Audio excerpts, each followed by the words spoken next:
again, my name is Gabe Zolna. This is the 4th of April 2018. Just read a rather interesting article on Conservative Tribune.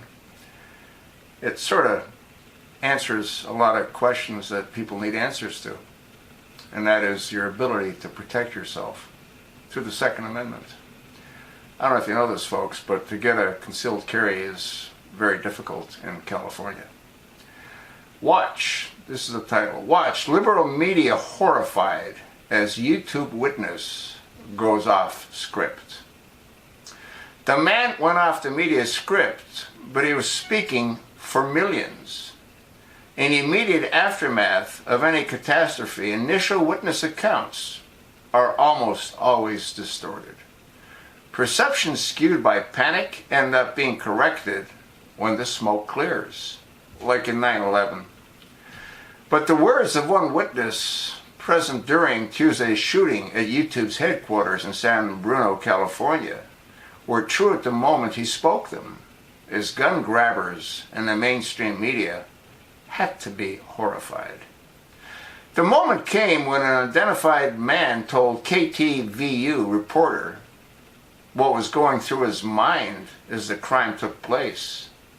And it wasn't more laws for abridging Second Amendment freedom.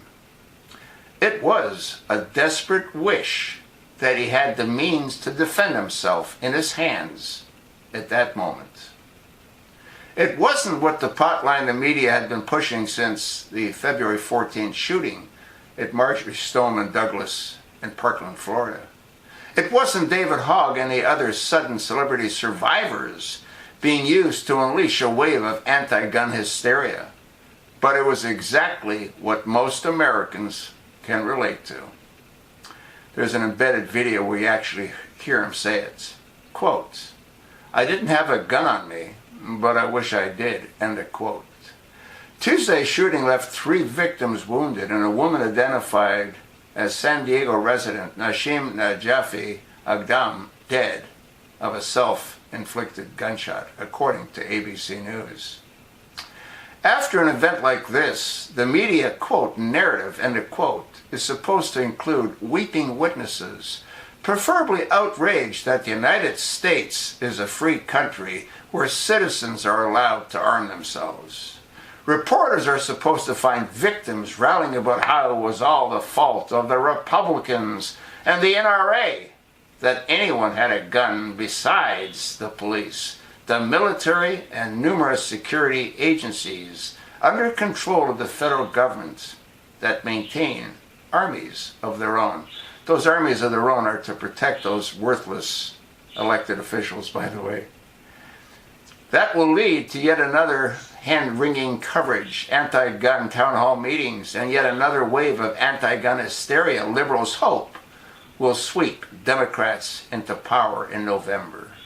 But this guy went off the script and spoke for millions of Americans who understand that when push comes to shove, they'd rather be capable of taking care of themselves and others than waiting for officials' help to arrive.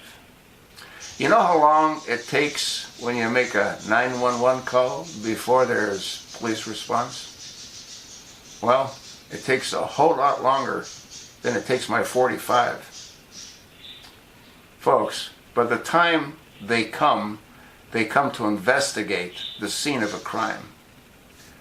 When you have one of these at your disposal, you can protect not only yourself, but those others that are being taken advantage of by the criminal element. I'm going to attach the link. Read the article. I've given you the highlights. And again, you can understand why the mainstream left-wing liberal media didn't want to hear what they heard. No different than they didn't want to hear what they heard when ABC News interviewed Stacey LaPelle on the Florida school shooting. Thanks for listening. Pass this along to your like-minded friends. Post it on all your social media outlets. I can't do this alone, folks. I need you. And you might not realize it, but you sure as hell need me as well.